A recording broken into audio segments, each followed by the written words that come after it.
St. Louis style fried rice.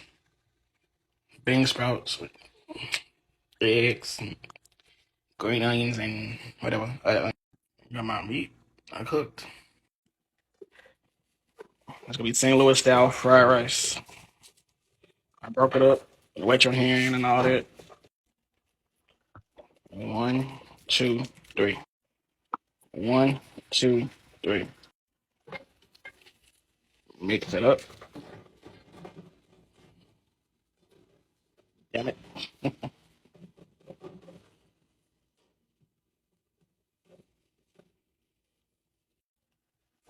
So yeah, it's gonna be St. Louis style fried rice. Once I get done mixing everything,